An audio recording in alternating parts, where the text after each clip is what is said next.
김선미 장로님의 간증을 통해 눈물의 기도가 열매 맺게 하시고 우리 모두가 무너진 땅을 눈물로 갈아엎는 믿음의 사람이 되게 하옵소서. 이영기 안수집사님의 찬양을 통해 끝까지 주님을 찬양하겠다는 고백이 우리의 고백이 되게 하시고 듣는 이들마다 큰 위로와 소망을 얻게 하옵소서. 또한 말씀을 전하실 강희선 목사님께 신선한 기름을 부으시고 선포된 말씀마다 생명의 능력이 나타나게 하시고 치유와 회복의 역사가 강하게 임하게 하옵소서.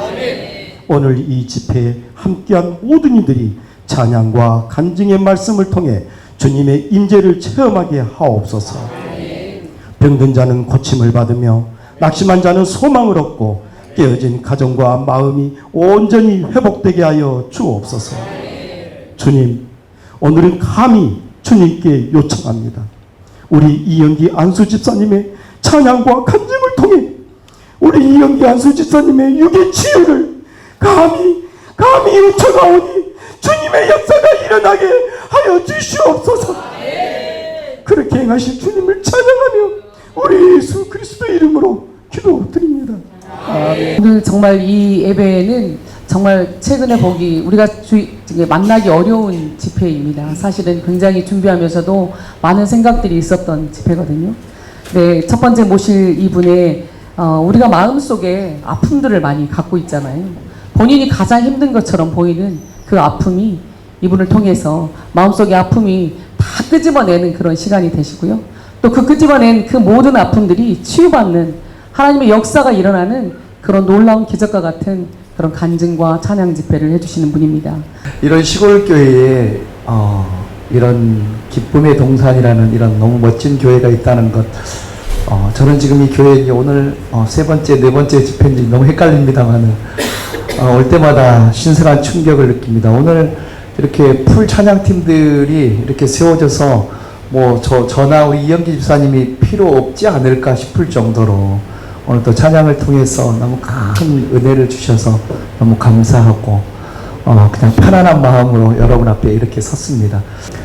여러분들은 살아오면서 예수님으로 가장 충만할 때는 언제였습니까?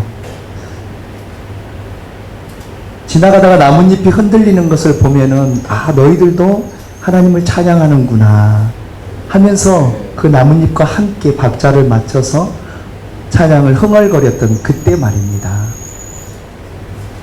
누구나 한 번쯤은 그때가 있을 줄이라 믿습니다. 혹시 그때가 없었다면 오늘 이 시간이 그 자리였으면 좋겠습니다. 저는 대학을 졸업하고 한 2년 정도 지났던 그때 가장 예수로 충만할 때가 아니었나 생각해 봅니다.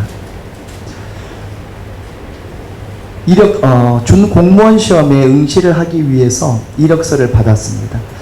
이력서 경력란에 내가 무엇을 쓸까 잠시 고민을 했습니다. 어떻게 써야만이, 나를 어떻게 포장해야만이 나를 뽑아줄까, 이런 생각을 가지고 잠시 고민을 했는데 사실 저는 딱 한 줄의 고백만으로 준 공무원 시험에 합격을 했습니다. 그 한 줄은 나의 전부는 예수 그리스도입니다. 할렐루야.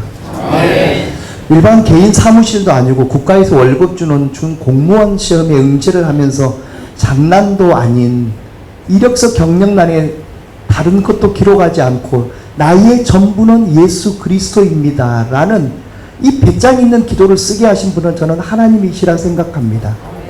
왜냐하면 저희 회사는 취직을 했더니 주말마다 체육 동호인들의 체육 행사를 주관하고 후원하는 그런 곳이었습니다. 그러니까 주일을 성수할 수 없는 곳이었죠. 주일마다 나가서 출근해서 그 사람들을 도와주고 후원해주는 그런 일을 해야 했으니까요. 그런데 들어갔을 때 기록한 그 나의 전부는 예수 그리스도라는 이 고백 때문에 직장 동료들이 저를 예수쟁이라 이렇게 불렀습니다. 그리고 저를 4년 6개월 동안 근무하는 동안 단 한 번도 주일날 나와서 일하라는 이런 요청을 받지를 않았습니다. 저는 이 또한 하나님께서 저와 함께 근무하는 모든 그 직장인들의 마음을 감동해 주셨으리라 생각합니다. 여러분들은 지금 어떤 고백 속에서 살아가고 계십니까? 정말로 예수가 나의 전부라는 고백, 예수 아니면 나는 아무것도 할 수 없다는 이런 고백 속에 살아가십니까? 그렇지 않으면 나는 너무 많은 것들을 주셨기 때문에 필요한 것이 없다 생각하고 그냥 하루하루 아무 의미 없이 살아가고 계십니까? 그렇지 않으면 삶에 너무 찌들려서 아무 생각도 하지 않고 살아가고 있습니까? 분명 이 자리를 통해서 말씀드리는 것은 우리가 하나님 앞에 어떤 고백 속에서 살아가야 할지를 결정해야 된다고 생각합니다. 베드로는 마태복음 16장에서 주는 그리스도시요 살아계신 하나님의 아들이시라고 예수 그리스도를 그렇게 고백했습니다.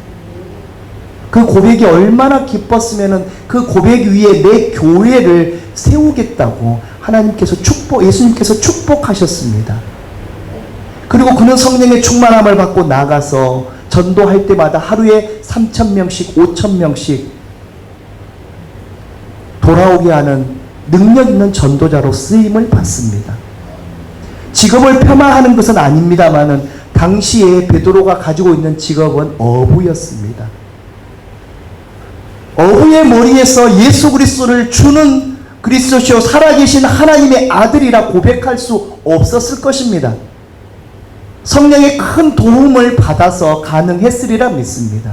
짧은 시간이지만 오늘 이 자리에 오신 여러분 정말 잘 오셨습니다.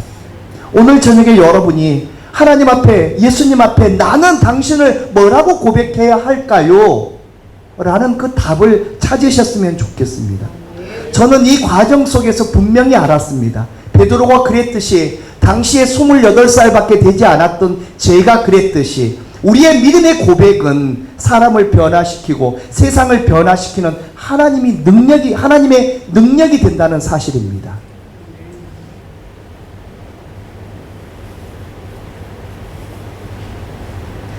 제가 집회를 가면서 어린 청년들에게 그런 이야기를 합니다.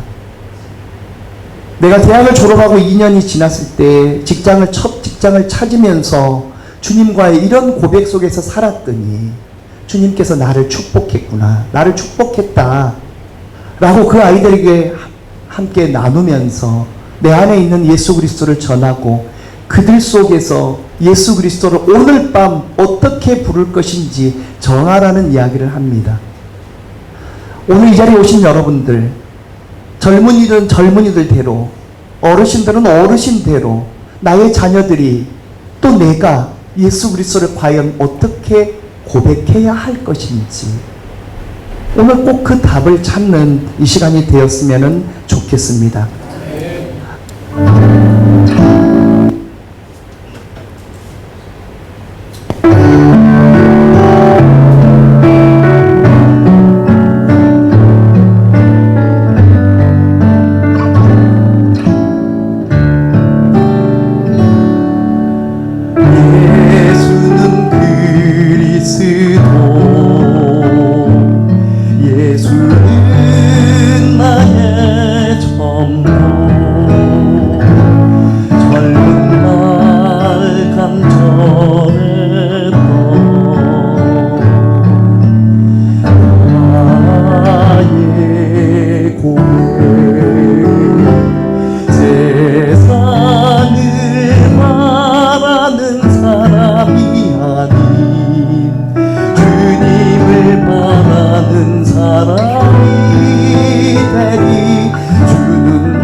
우리가 살아가다 보면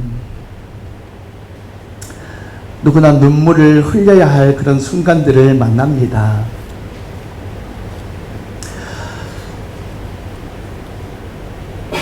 저 역시도 그런 고통의 시간들이 저에게 있었습니다.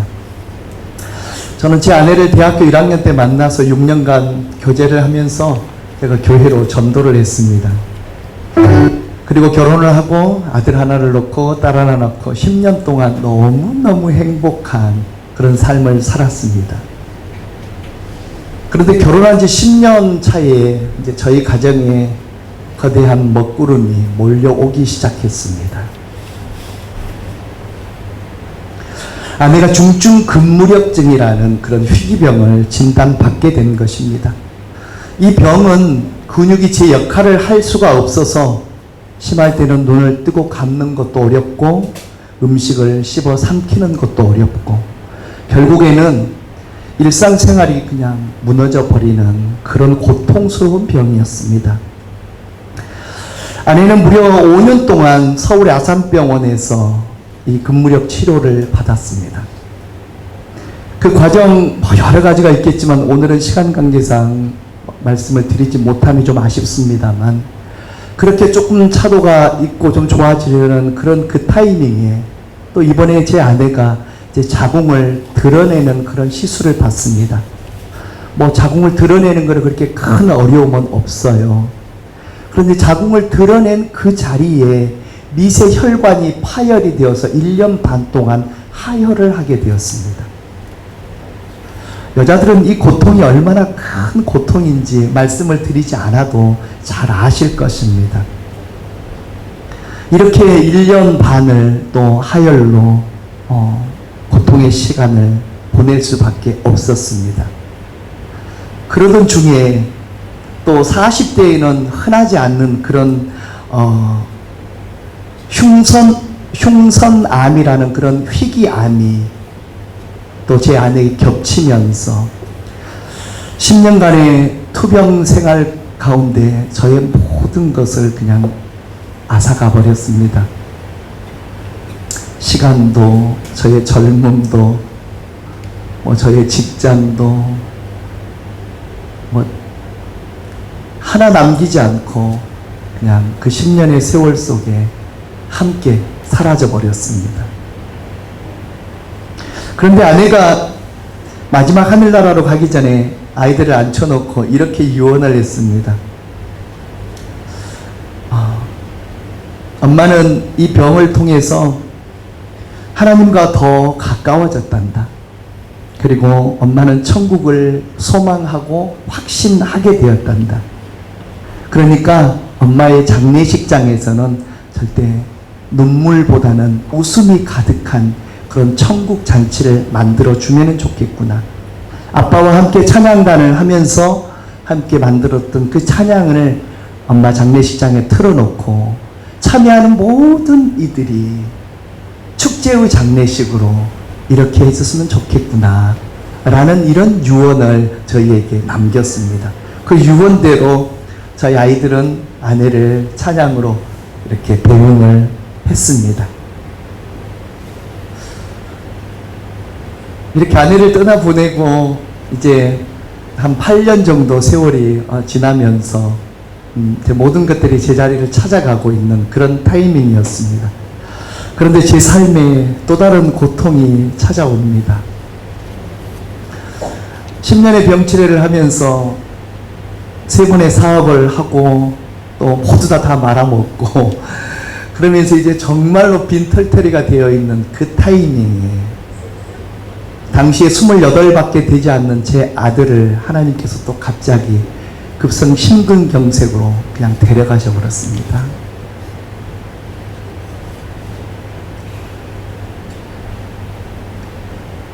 눈을 감으면 환하게 제 앞에서 웃었던 그 아들의 얼굴이 지금도 저는 떠오르고 또 눈을 뜨면 아들이 없는 그 현실 앞에 저의 가슴을 무겁게 짓눌러 갔습니다.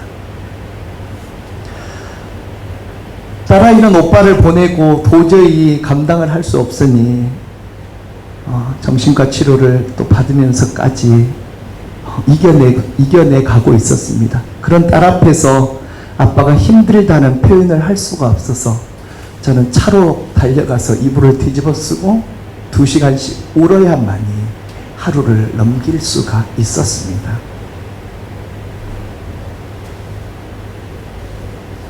그러다가도 주일이 되면은 거룩한 척, 믿음이 충만한 척, 행복한 척, 교회 가서 성가대 지휘를 하고 찬양단을 인도해야 했습니다. 그런데 집으로 돌아오면은 모든 것이 무너지고 나 스스로를 속여가고 있다는 이 죄책감, 또 아들을 지켜주지 못했다는 그 죄책감이 저를 짓눌렀습니다. 건강검진 한 번만 시켜줬다면 찾아낼 수 있었을 텐데 너무너무 아빠가 힘들어서 우리 아들에게 건강검진을 한번 제대로 시켜주지 못한, 그래서 아들을 떠나보낸 것 같은 그 죄책감이 저를 너무너무 강하게 짓눌렀습니다. 경제적인 어려움이 닥쳐오고 앞이 보이지 않는 그 현실 앞에 할 수 있는 것은 유서를 쓰는 것밖에 없었습니다. 딸, 아빠가 너무너무 미안하구나. 아빠를 용서해 주렴. 딸아이에게 유서를 쓰고 차를 몰고 결국은 옮겨진 곳은 죽음의 장소가 아닌 고등학교 때부터 올라가서 기도하던 곳, 살아가면서 힘들 때 하나님께서 저를 부르신 그 기도의 산으로 저를 부르셨습니다. 그리고 몇 날 며칠을 눈물로 울부짖었을 때 하나님께서 시편 42편 5절의 말씀, 내 영혼아 네가 어찌하여 낭망하며 어찌하여 내 속에서 불안해하느냐, 나는 내 하나님이 됩니다 라는 이 말씀, 약속의 말씀을 저에게 주시면서 또 하나의 새로운 음성으로, 성민아 이제 나는 네가 필요하단다. 이제 나의 노래가 되어다오. 성민아 나는 너가 필요해. 이제 나의 노래가 되어다오. 라는 그 주님의 음성 앞에 무릎을 꿇을 수밖에 없었고 두 손을 들 수밖에 없었습니다. 그 눈물은 원망의 눈물이 아닌 감사의 눈물, 감격의 눈물, 희망의 눈물이었습니다.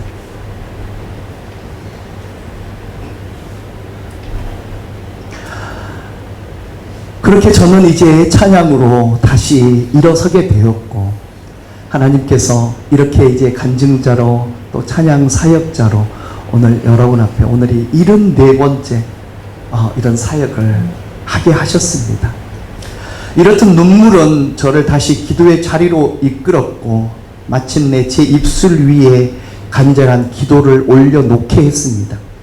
그리고 그 눈물이 흘려내리는 순간마다 주님이 제 곁에 계셨습니다. 제 아픔과 함께 주님은 울어주셨고 눈물의 기도 앞에 다가오셔서 제 손을 잡아주시면서 내가 너와 함께 하겠다고 약속해 주셨습니다. 오늘 저는 저를 너무 잘 아시는 분들, 그동안 저의 간증을 너무 많이 들었던 분들이 오실 줄 알고 사실 기존에 불렀던 곡은 이제 잠시 접고 조만간 앨범을 발표할 새로운 곡을 가지고 왔습니다. 눈물이라는 곡인데요. 여러분들은 오늘 땡 잡으신 겁니다. 발표 이제 전인데요. 가사 하나하나가 그때를 생각하면서 만든 가사라, 가사 속에서 또 여러분의 눈물 가운데 하나님께서 어떻게 역사하실지 가사를 잘 보시면서, 또 새로운 곡이라 제가 실수할 수도 있어요. 이해해 주세요. 자, 눈물이라는 곡을 한번 부탁할까요?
깨우시네.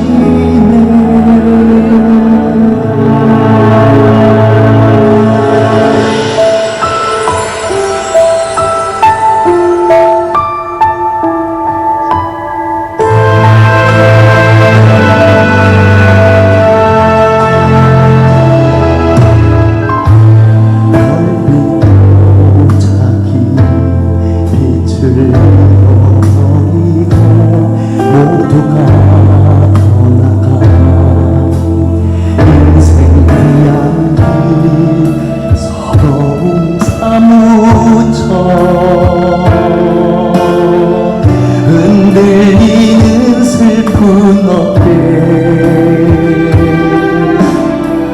그리운 이름들 하나둘 내 눈물에 가만히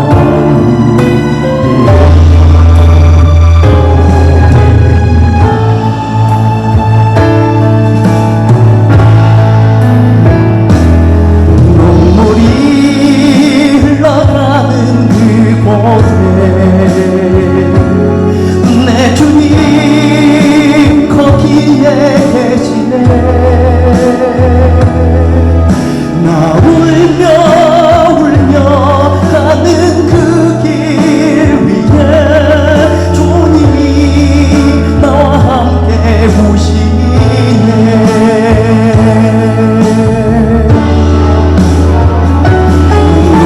눈물로 기도하는 이 시간 내 주님 날 찾아오시네. 오 주여 주여 울며 엎드릴 때 주님이 내 손 잡아주시네. 눈물로 기도하는 이 시간 내 주님 날 찾아오시네. 오 주여 주여 울며 엎드릴 때 주님이 내 손 잡아주시네. 주님이 너와 함께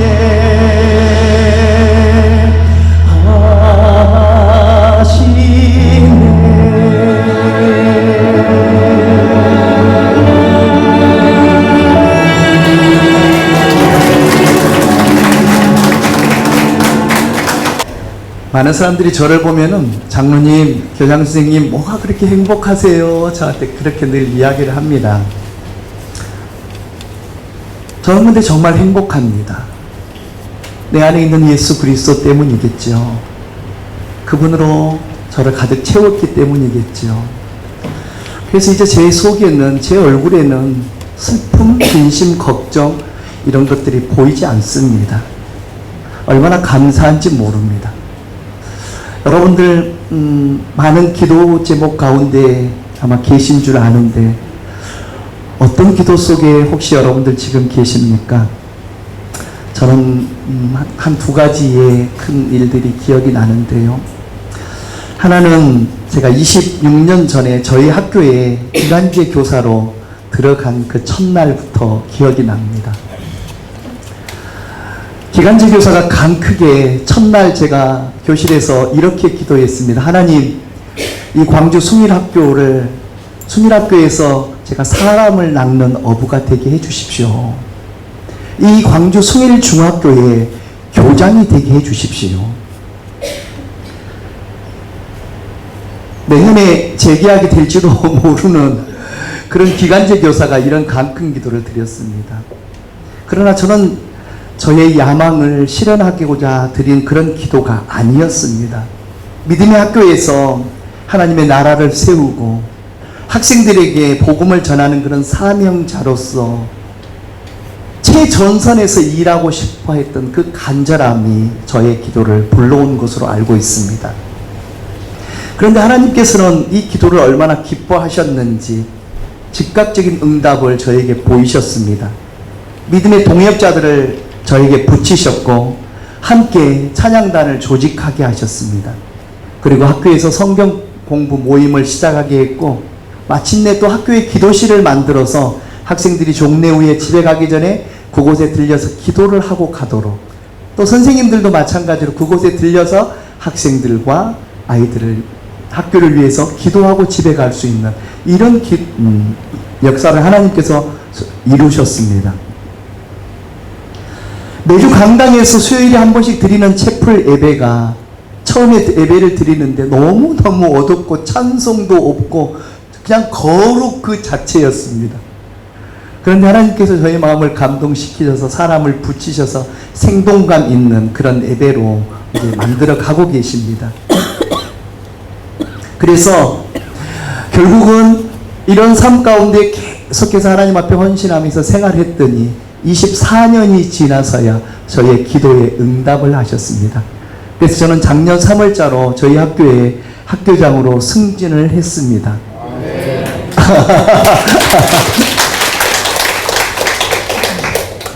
그리고 이제 조금 더 나아가서 벌써 찬양팀이 3개나 만들어져서 돌아가면서 섬기고 있고요. 또 전체 학생들이 오늘의 감사 노트, 오감 노트를 기록하면서 세상을 영적인 눈으로 세상을 바라보는 그런 영적 훈련을 지금 우리 모든 학생들을 시켜가고 있습니다. 또 우리 전체 학생은 아니지만 또 우리 신앙부장들, 또 희망자 우리 학생들을 불러 모아서 성경 통독을 하고 있고, 저희 학교는 세상에서 볼 수 없는 일반적인 교육과정을 가지고 있는 학교에서 볼 수 없는 그런 믿음의 학교로 조금씩 변화하고 있는 중입니다.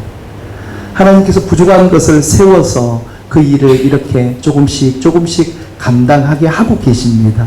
얼마나 감사한지 모릅니다. 제가 만약에 저의 욕심을 위한 기도를 드렸다면 과연 하나님께서 이렇게까지 응답하셨을까라는 그런 생각을 해봅니다. 또 시간이 없으니 또 하나는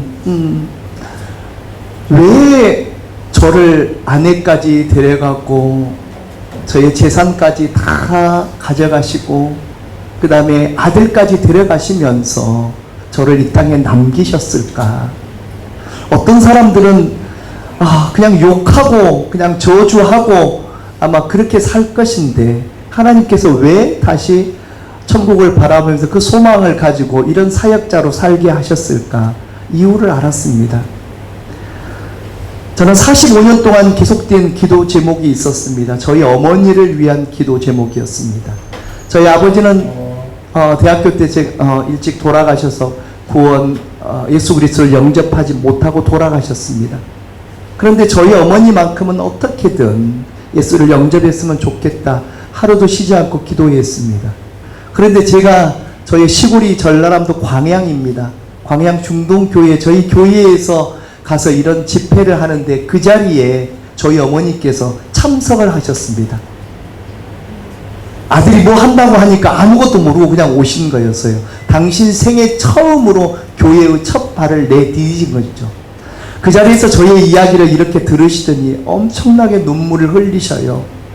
그래서 왜 그렇게 끝나고 왜 그렇게 우셨어요? 그랬더니 몇 가지를 이야기했는데 한 가지만 말씀드리면, 결국 하나님께서 우리 아들을 살려줬구나.